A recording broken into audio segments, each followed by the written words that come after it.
Good morning, ma'am. Good morning, sir. How was your Diwali? Nice.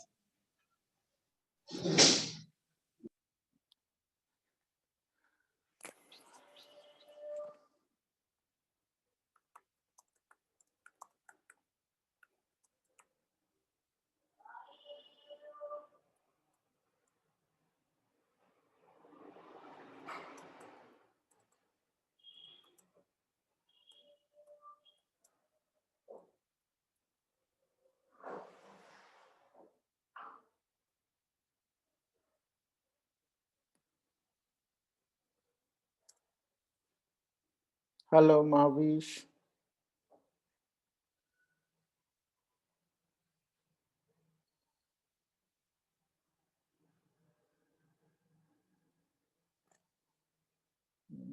ये महावीश का तो stable नहीं हो रहा है शायद कनेक्शन।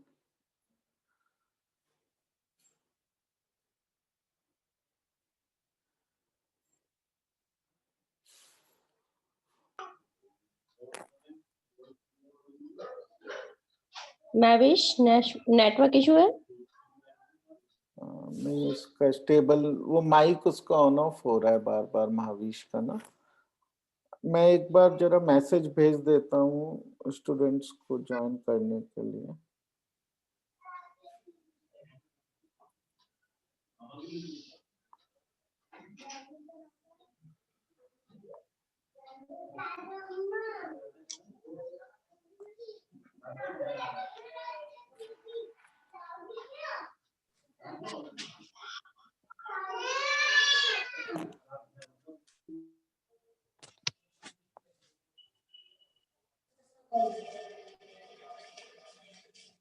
हेलो,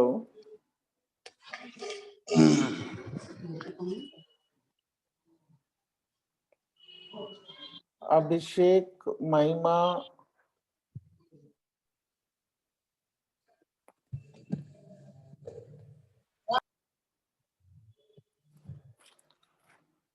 अपना वीडियो ऑन कर लीजिए। Happy Diwali to you. On your camera, महिमा।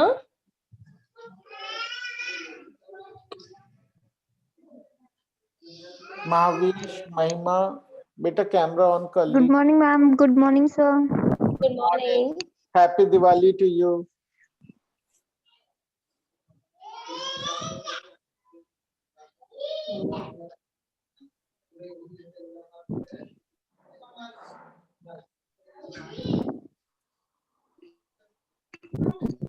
मैविश नेटवर्क इशू है क्या आपके उधर?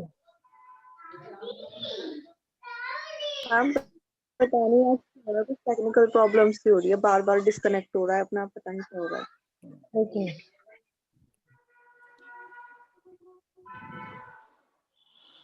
ठीक है, तो Akshay, please switch on your video.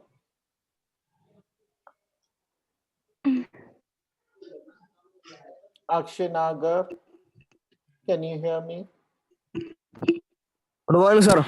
Good morning. Happy Diwali. Switch on your video. Yeah. Thank you, sir. Thank you, sir. Thank you, sir. Sir ये camera sir थोड़ा बेकार हो गया सर, ये मेरे से गिर गया था अभी सर। ये दिवाली पे सर शॉप बंद थी तो कैमरा सही है। ओके ओके ओके, ठीक है। हाँ, तो ठीक करा लेना अभी। Let's get started. Okay okay sir, okay. हाँ, कीप योर वीडियोस ऑन। बाकी लोग ठीक है ना, डोंट स्विच इट ऑफ।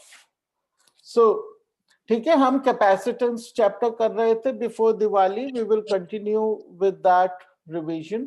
ठीक है, तो देखिए, नाउ एज यू नो कि आपके प्री बोर्ड्स जो हैं वो लेस देन 2 वीक्स बचे हैं अब उसको, राइट। सो ये वीक है और नेक्स्ट वीक है। तो अभी हम, जो मेरा प्लान था वो ये था कि जो आपके शुरू के चैप्टर्स हैं, यानी कि आप ये इलेक्ट्रोस्टैटिक्स के 2 चैप्टर्स हैं शुरू में, उसके बाद मैग्नेटिज्म, करंट इलेक्ट्रिसिटी है, और फिर मैग्नेटिज्म से रिलेटेड 2 चैप्टर हैं, फिर इलेक्ट्रोमैग्नेटिक इंडक्शन से रिलेटेड 2 चैप्टर्स हैं। ठीक है, तो मेरा जो एम था वो ये था कि इन बचे हुए जो दिन है before pre boards, we should at least complete till the end of magnetism by that time as revision, ठीक है, क्योंकि उसके बाद वाले चैप्टर्स आपके दिमाग में फिर भी ताजा होंगे, क्योंकि वो हमने कुछ ही समय पहले काफी डिटेल में किए हैं with lot of questions. Okay, तो लेकिन किसी को कोई particular chapter do you think कि जो रिवीजन ज्यादा जरूरी है compare to these initial 4-5 chapters?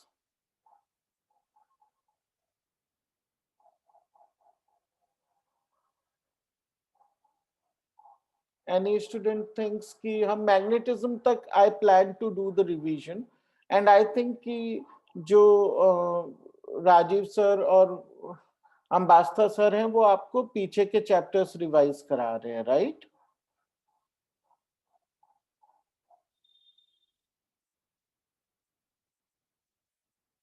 Hello, somebody has to answer me बेटा, वरना मेरे को I'll be teaching what I think is good for you.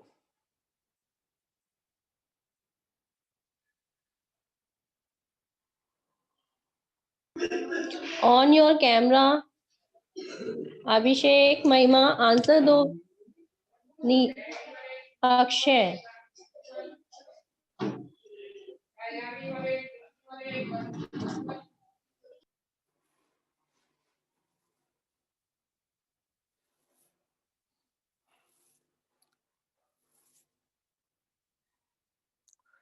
बताइए बेटा कि मैंने आपको अपना प्लान बताया है कि व्हाट आई वांट टू, क्योंकि अगर आप इमीडिएटली एक चैप्टर कहते हैं उसको उसके रिवीजन स्लाइड्स रेडी करने में भी समय लगता है, राइट? तो अभी तो 2 ही वीक बचे हैं, let's plan our 2 weeks today कि हम कौन कौन से चैप्टर्स का एक क्विक रिवीजन करेंगे। रिवीजन में 2 से 3 क्लासेस लग जाती हैं एक चैप्टर के फुल रिवीजन में, अगर क्विक रिवीजन करेंगे तो 2 क्लासेस काफी होंगे, ठीक है? तो कौन कौन से चैप्टर्स को कवर करें हम, let's quickly discuss that. Sir chapter एक तो 4 कर लो सर, एक तो चैप्टर सर जी। चैप्टर 4 यानी कि यस सर, मैग्नेटिज्म, बिल्कुल सर, है बिल्कुल ना? सर। तो इसमें हमारे को magnetic effect of electric current जो है हम वो कर लेंगे, ठीक है? तो एक ये Okay, करेंगे। और कौन सा चैप्टर आप current electricity do you want to do now और शुड वी डू इट बिल्कुल सर, आफ्टर? बिल्कुल करंट सर। कर लें, यस सर, बिल्कुल बिल्कुल ठीक है? तो एक वो कर लेते हैं, ठीक है? बिल्कुल और सर। फिर तो ये तो हम फिर सीक्वेंस में कर सकते हैं। इसके बाद और कौन सा चैप्टर आप चाहते हैं? वेव ऑप्टिक्स का। आप वेव ऑप्टिक्स कवर करना चाहते हैं? हाँ सर। ठीक है, एक वेव ऑप्टिक्स कर लेते हैं, ठीक है? तो वेव ऑप्टिक्स थोड़ा लंबा चैप्टर हो जाएगा, लेकिन आपने अभी ताजा किया है तो कोशिश करेंगे कि ये लगभग 2 से 3 क्लासेस में ये हो जाए। करंट में 2 लगेंगे, इसमें हमारा आज हम कैपेसिटेंस कर लेते हैं आज की 2 क्लासेस में। कल से हम फिर मैग्नेटिज्म शुरू कर लेंगे, फिर वेव ऑप्टिक्स। एक और चैप्टर बता दीजिए, अगर समय रहता है तो हम वो करेंगे।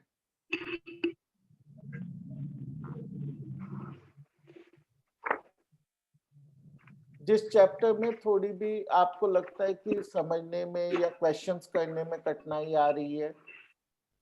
सर रे ऑप्टिक सर, वो करवा दो। रे ऑप्टिक्स तो बहुत आसान चैप्टर है ना वो, उसमें आपको मेरे ख्याल से, देखिए वो आप 10th में भी कर चुके हैं। थोड़ा और जिसमें कठिनाई ज्यादा आ रही हो, देखिए जो मॉडर्न फिजिक्स के चैप्टर्स हैं जो मैंने आपको अभी रिसेंटली कराए हैं, ठीक है ना, उसमें तो अगर आपको डाउट्स हैं उसके डिटेल्ड वीडियोस आपके यूट्यूब चैनल पे मैंने डाले हुए, आप वो वहां पे देख सकते हैं, ठीक है? और उसमें बहुत ज्यादा न्यूमेरिकल्स कठिन नहीं होते हैं उसमें तो समझना और याद ही करना है। करंट करा देना। कौन सा सर? हाँ बोलिए। Alternating current. Alternating current sir alternating कर। हाँ ठीक है, यस सर। ठीक है। तो अब हम जो रिवीजन करेंगे वो इन चैप्टर्स का है कि आज हम कैपेसिटेंस पूरा कर लेंगे, कल से हम शुरू करेंगे इलेक्ट्रिक करंट, फिर magnetic effect of electric current करेंगे, फिर मैग्नेटिज्म बाय जो मैग्नेटिज्म एंड मैटर वाला चैप्टर है वो हम छोड़ देंगे, ठीक है, बस हम वहां तक करेंगे। उसके बाद हम करेंगे वेव ऑप्टिक्स, और फिर यदि समय रहता है तो हम थोड़ा सा एसी भी करेंगे, ठीक है। हम इस ऑर्डर में करेंगे। Everybody is fine with that? Yes sir. Okay, give me 1 minute, I'll just make a note.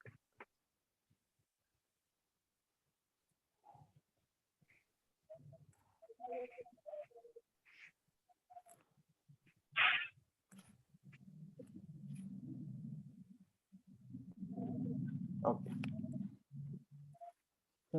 So let's get started. What is capacitance of a capacitor? ठीक है, तो कैपेसिटेंस हमें याद होना चाहिए। इसका कॉन्सेप्ट क्या है कैपेसिटेंस का, कि it is the capacity to hold charge, और इसको हम मैथमेटिकली डिफाइन करते हैं, it is the amount of charge a conductor can hold, okay, when it's potential is increased by 1 unit, okay. So वो उसका कैपेसिटेंस होता है। सिंपल वर्ड्स में ये कितना चार्ज होल्ड कर सकता है for a unit change in potential, ठीक है। तो इसकी जो यूनिट है वो हमें इसके डेफिनेशन से मिल जाती है, वो हो गई कूलम पर वोल्ट, लेकिन उसको हम एक नाम भी देते हैं जो है farad, okay. 1 coulomb by 1 volt is 1 farad, okay. So farad is the unit, या फिर सिंबल इसका होता है capital F, okay. Now the last part of this question, write the expression for parallel plate capacitor. तो हम एक ही तरह के कैपेसिटर पे फोकस करेंगे, वो है पैरेलल प्लेट कैपेसिटर, जो इस तरह से होता है, ठीक है, कि दो पैरेलल प्लेट्स होते हैं of the same area which are separated by a distance d, okay, और इनके बीच में एक डाइलेक्ट्रिक हो सकता है ऑफ डाइलेक्ट्रिक कांस्टेंट k, ठीक है। तो इसकी कैपेसिटेंस का क्या फॉर्मूला होता है? Anybody remembers? Capacitance of a parallel plate capacitor is equal to, देखिए, के एप्सिलॉन नॉट, यानी कि परमिटिविटी, ये दोनों मिलकर क्या बने? परमिटिविटी। के को बोलते हैं रिलेटिव परमिटिविटी और एप्सिलॉन नॉट को बोलते हैं परमिटिविटी ऑफ फ्री स्पेस। के एप्सिलॉन नॉट मिलकर बन गए permittivity into area by the distance between the plates, ठीक है। तो ये एक आसान फॉर्मूला है जिसमें कोई भी एडिशनल कांस्टेंट्स इत्यादि हमें याद नहीं रखने, तो ये एक आसान फॉर्मूला है, ओके। तो लेकिन इंपॉर्टेंट फॉर्मूला है, ये हमें याद रखना है, okay. Explain the concept of electric displacement. Anybody remembers this concept?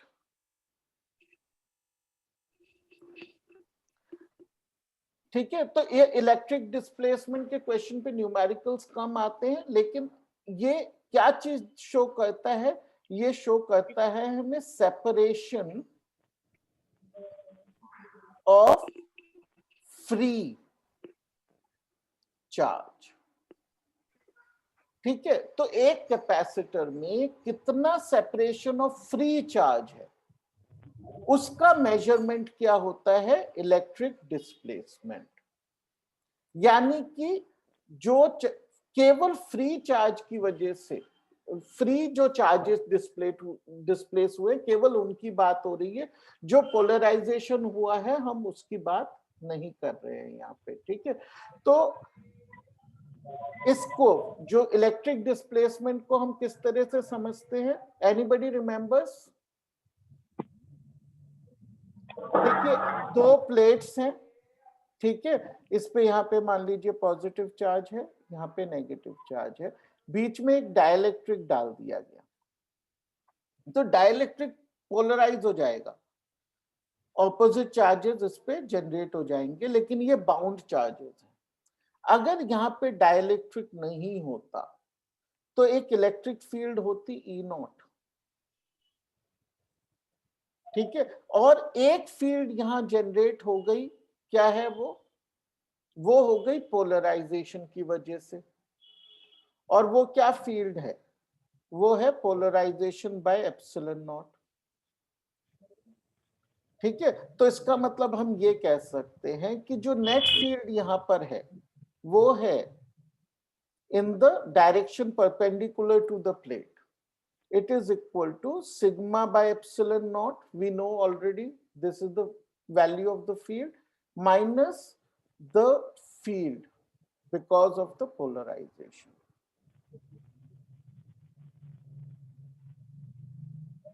Okay, so this will give us that the sigma is equal to the sum of these two quantities.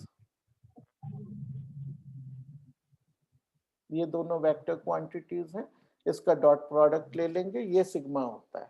Sigma क्या है, जो real charges हैं plate पर। ठीक है, तो इस चीज को, ये जो वेक्टर क्वांटिटी है, इट्स अ वेक्टर क्वांटिटी, इसको हम डी वेक्टर कहते हैं। ठीक है ना, डिस्प्लेसमेंट वेक्टर कहते हैं। इसका जो सिग्निफिकेंस है वो डिस्प्लेसमेंट ऑफ फ्री चार्जेस है। ठीक है, ये केवल कॉन्सेप्ट है जो आपको पता होना चाहिए। ओके, और इसी कॉन्सेप्ट को यूज करके हम जो साई होता है, काय या साई, राइट, उसकी वैल्यू भी हम निकालते हैं। We take the value of chi. Anybody remembers what chi is? What is this? Somebody remembers?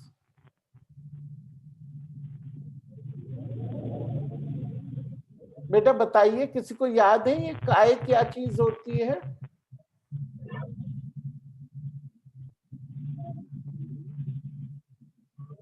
Nobody remembers?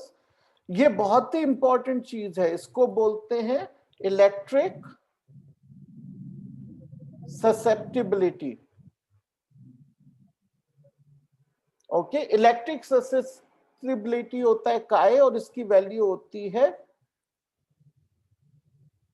Dielectric constant -1।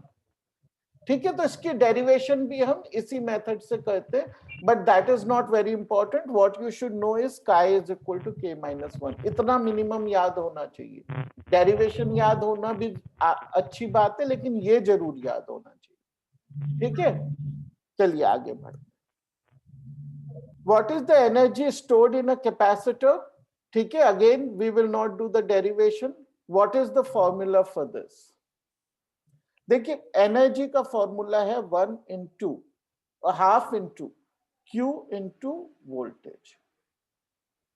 ठीक है, लेकिन क्वेश्चन क्या पूछा गया है कि कैपेसिटेंस C और वोल्टेज V दिया गया है, Q हमें नहीं दिया गया है। ये इसका बेसिक फॉर्मूला है जो आपको याद होना ही चाहिए। तो अब हमें Q एलिमिनेट करना है इसमें से। कैसे करेंगे? What is the relationship? C is equal to Q upon V. Q upon V, right? So Q is equal to CV. So it will become half CV square. ठीक है, और अगर इन्होंने V की जगह Q की फॉर्म में पूछा होता तो ये बन जाता half Q square by C। तो ये डिफरेंट तरीके से हमको, हर एक तरीके से, जो ये बेसिक फॉर्म है इसका, ठीक है, प्लस यूजिंग कैपेसिटेंस, हर एक तरीके से हमको ये एनर्जी लिखनी आनी चाहिए। ओके, बेसिक न्यूमेरिकल्स इसके ऊपर आ सकते हैं। What is the energy density of a capacitor? Energy density क्या होती है? Energy per unit volume. Okay, तो इसका जो हमें फॉर्मूला याद रखना है वो क्या है? Energy density which is usually given by small u is equal to half epsilon naught E square. E is the uniform electric field inside the capacitor. Okay, so just in case such a numerical comes, you should also be able to answer this way. ठीक है, although you can answer it you know by finding the voltage difference etc using A and D, but those things may not be available. तो ये एक form है जो याद होनी चाहिए. Okay, half epsilon naught E square. State the formula for calculating effective capacitance in series as well as parallel. Parallel और series में जो इफेक्टिव कैपेसिटेंस होती हैं उनका क्या फॉर्मूला है. ठीक है, तो सबसे पहले सीरीज का बताइए कि अगर मेरे पास एक कैपेसिटर है C1, एक दूसरा कैपेसिटर है C2 और तीसरा कैपेसिटर है C3 मान लीजिए. ठीक है, तो इसका मैं एक इफेक्टिव कैपेसिटर निकालना चाहता हूं, यानी कि वो कैपेसिटर जो इन तीनों को रिप्लेस करके सिंगल कैपेसिटर बन जाए. तो उसका क्या फॉर्मूला होगा? How will I find C? It is in series. क्या होता है सीरीज में formula? 1/3 is equals to 1/3 and plus 1/3 plus 1/3. Very good Abhishek. Okay,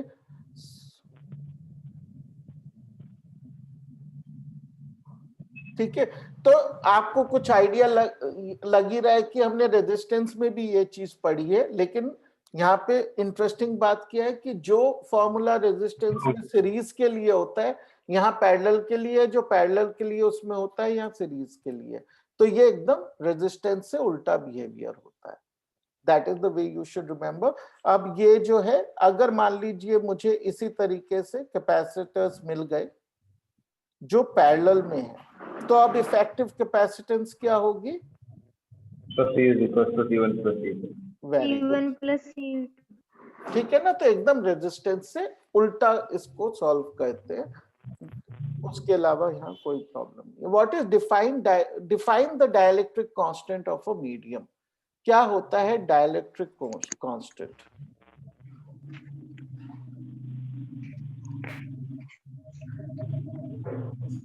देखिए, इसकी डेफिनेशन हमारे चैप्टर में एक्चुअली है नहीं.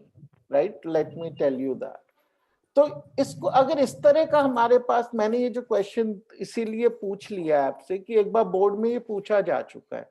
तो अगर हमें कभी कोई ऐसा क्वेश्चन आता है जिसमें डिफाइन करने को कहा गया है और हमने उसकी डेफिनेशन मान लीजिए नहीं पढ़ी है, तो हम उसको किस तरह डिफाइन करेंगे?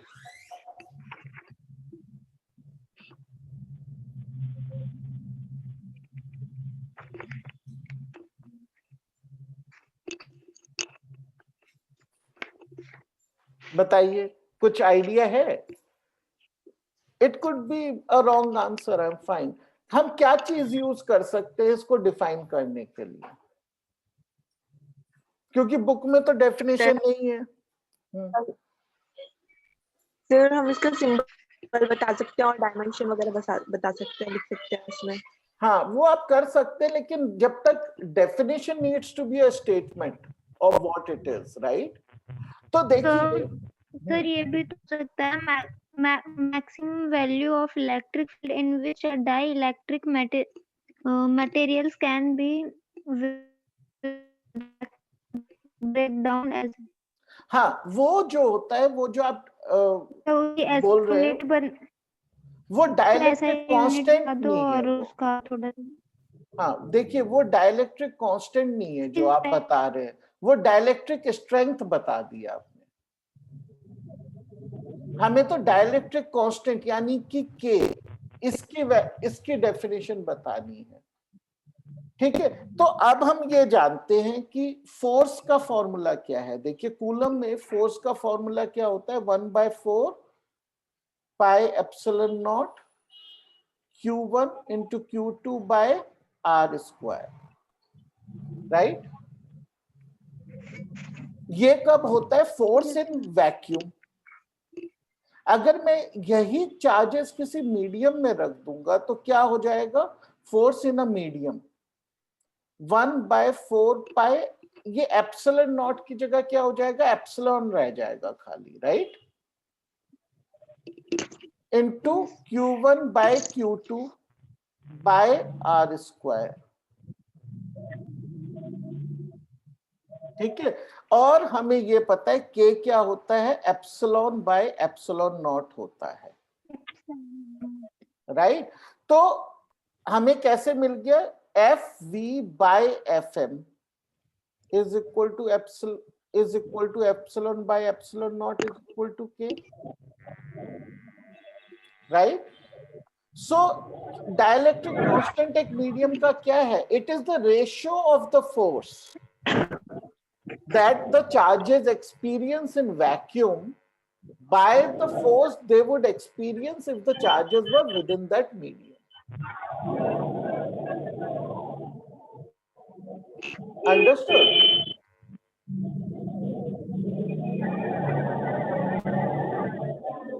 Understood? Yes, sir.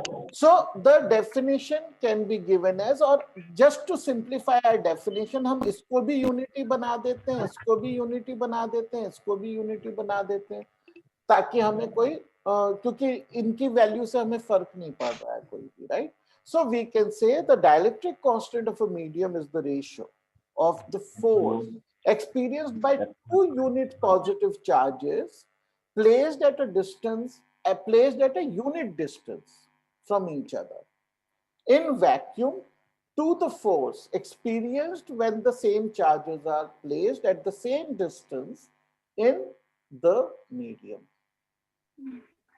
ठीक है, तो वो हमारी इस तरह से, तो अगर आपको कभी भी कोई डेफिनेशन आ जाए जो बाय चांस आपने कभी देखी नहीं है या याद करी थी भूल गए, तो वो आप अपने जो गिवन फॉर्मूले हैं उससे रिकंस्ट्रक्ट कर सकते हैं definition, that's perfectly fine, right.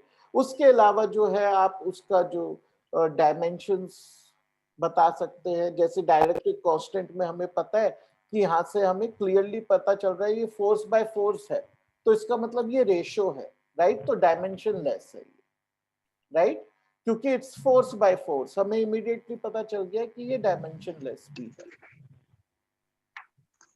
Okay. तो वो इंफॉर्मेशन भी हम दे सकते हैं साथ में, although that's not mandatory to give, क्योंकि क्वेश्चन केवल है डेफिनेशन पूछा गया। Understood that part? Yes, sir. Please on your camera, मेरे को अटेंडेंस लेनी है, कैमरा ऑन कीजिए सभी।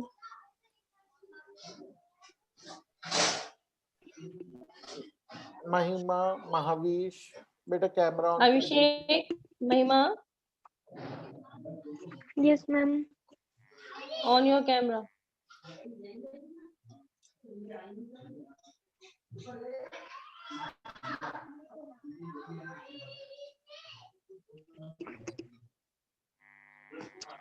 महविश,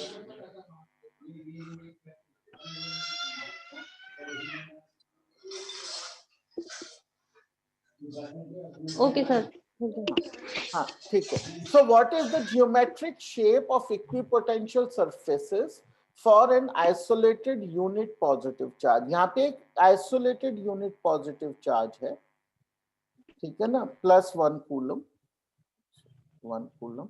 तो इसके जियोमेट्रिक इक्विपोटेंशियल सरफेसेस की क्या शेप होगी?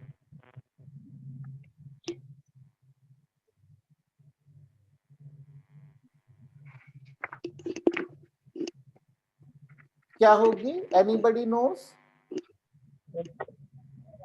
Spherical होगी sir. Spherical. Very good. Okay, so the answer is concentric spheres. Okay, so it will be spherical या फिर concentric spheres. The field lines of a negative point charge are shown as below in the figure. Does the kinetic energy of a small negative charge increases or decreases going from B to A?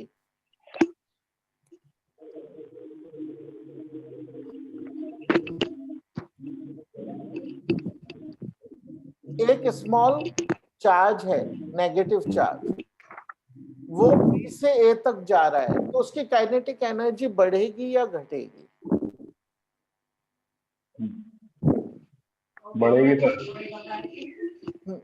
किस तरह आपने निकाला कि बढ़ेगी? क्योंकि electric field की direction में जा रहा है वो। हाँ चलिए, यहाँ पे लेकिन एक चीज आप समझिए कि यहाँ पे ट्विस्ट डाला गया है, स्मॉल नेगेटिव चार्ज बोल दिया गया है। आपका लॉजिक ठीक है, लेकिन आपने शायद ये नहीं देखा कि यहाँ पे क्या लिखा गया, नेगेटिव चार्ज। अगर पॉजिटिव चार्ज इलेक्ट्रिक फील्ड की डायरेक्शन में जाता तो वो एक्सेलरेट होता और उसकी काइनेटिक एनर्जी बढ़ती, लेकिन ये तो नेगेटिव है, यानी कि इस पे फोर्स किधर लग रही है, इधर लग रही है, और ये अगेंस्ट द फोर्स जा रहा है, यानी कि इस पे जो क्या हो रहा है, इसकी पोटेंशियल एनर्जी बढ़ रही है और काइनेटिक एनर्जी जो है कम हो रही है। सर दोबारा बता दो एक बार। देखिए, इलेक्ट्रिक फील्ड इस डायरेक्शन में है, बिल्कुल सही बोला आपने, right, this is the direction of electric field. Yes sir. लेकिन चार्ज जो है, यहाँ पे जो चार्ज था वो कौन सा है, स्मॉल नेगेटिव चार्ज पूछा है, तो यहाँ पे ठीक जो है। चार्ज है वो नेगेटिव है, तो उस पे अच्छा। फोर्स इससे उल्टी लगेगी, ये फोर्स लगी। अब फोर्स इस डायरेक्शन में लग रही है, जा कहाँ रहा है, going from B to A, B से ए तक आ रहा है, तो फोर्स से उल्टा जा रहा है ना, फोर्स इधर लग रही है, तो फोर्स क्या कर रही है, किस तरह एक्ट कर रही है, एक्सेलरेशन प्रोड्यूस करेगी या डेसलरेशन? डेग्रेडेशन सर। डेसलरेशन या रिटार्डेशन प्रोड्यूस करेगी, यानी इसकी वेलोसिटी कम होगी, वेलोसिटी कम होगी मतलब काइनेटिक एनर्जी कम हो जाएगी, ठीक है। या फिर इसको आंसर करने का दूसरा तरीका ये है कि यहाँ पे जो है पोटेंशियल एनर्जी जो है कम है, यहाँ आएगा तो पोटेंशियल एनर्जी बढ़ जाएगी, और पोटेंशियल एनर्जी बढ़ रही है तो काइनेटिक एनर्जी कम होगी because of conservation of energy. तो दो तरह से आंसर किया जा सकता है, कंजर्वेशन ऑफ एनर्जी वाला आंसर करने में ज्यादा समय लगेगा और फोर्स वाले से ज्यादा आसान है ये आंसर करना, लेकिन दोनों ही करेक्ट आंसर है, ठीक है। Okay, explain the difference in behavior of a conductor and dielectric in presence of electric field. External electric field लगाई गई है, तो क्या डिफरेंस होगा एक कंडक्टर के बिहेवियर में और एक डाइलेक्ट्रिक के बिहेवियर में? At least tell me 2 to 3 points, at least 2 to 3 points. I would expect 4 to 5, but 2 to 3 is fine.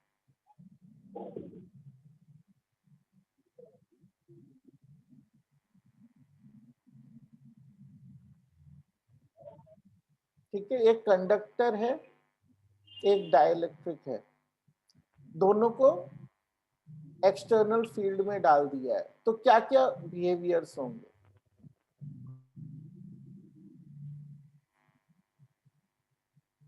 क्या खासियत होती है कंडक्टर की?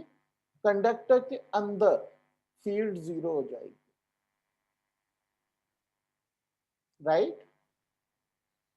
सो एक डिफरेंस हो गया, field is zero inside conductor. Dielectric में क्या है, field is reduced inside the conductor, reduced inside dielectric. Okay, it's not zero. इसमें क्या होता है, सेपरेशन ऑफ चार्जेस हो जाता है and charges get accumulated on the surface. Surface accumulation हो जाता है चार्जेस। इसमें क्या होता है, बाउंड चार्जेस होते हैं, सो सेपरेट होते हैं मगर सरफेस तक नहीं जाते, ठीक है। तो उस चीज को हम क्या बोलेंगे, सेपरेशन है मगर दूसरे एंड तक नहीं जा रहे, तो इसमें क्या होता है, on the other hand polarisation, ठीक है। इसमें सेपरेशन एंड सरफेस एक्यूमुलेशन हो जाता है, जबकि डाइलेक्ट्रिक में केवल पोलराइजेशन होता है। इसमें जो इलेक्ट्रिक फील्ड है इज नॉर्मल टू सरफेस, जबकि डाइलेक्ट्रिक में it may not be normal, may not be normal, ऐसा नहीं है कि नॉर्मल नहीं होगी, but it may not be normal.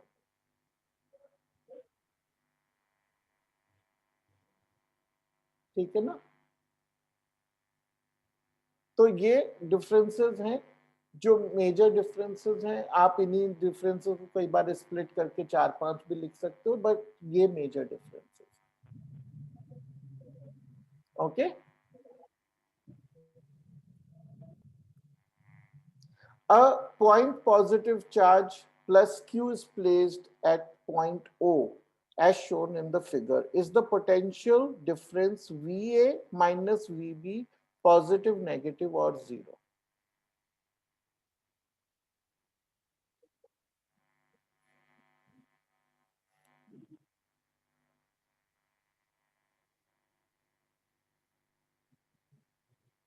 बताइए।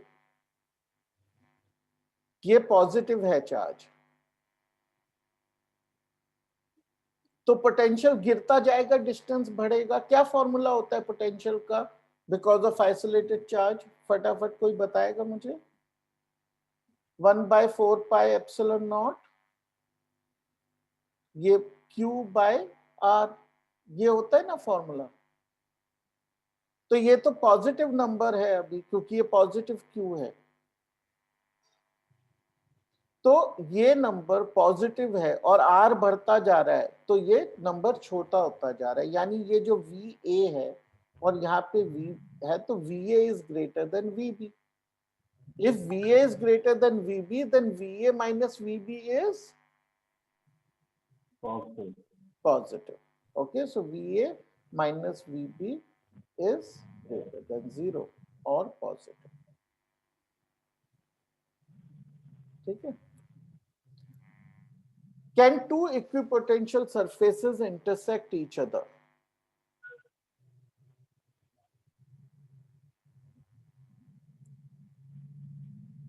देखिए, हम फील्ड लाइन में पहले ही ये क्वेश्चन कर चुके हैं, सेम लॉजिक यूज होगा। ठीक है, लेकिन हमें आंसर किस तरह करना है वो कोशिश करके देखिए। Can somebody try and answer this question? Logic वही है जो फील्ड लाइंस में यूज होता है, लेकिन आंसर करने का तरीका थोड़ा सा, वर्डिंग्स विल चेंज।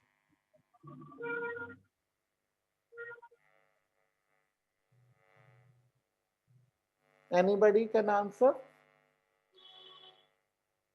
कौन सा कॉन्सेप्ट यूज होगा? Field is perpendicular to equipotential surface. ठीक है, तो अगर इफ इक्विपोटेंशियल सरफेस इंटरसेक्ट, ठीक है, तो क्या होगा कि ऐसे हो जाएगा, intersect the field will have more than one directions.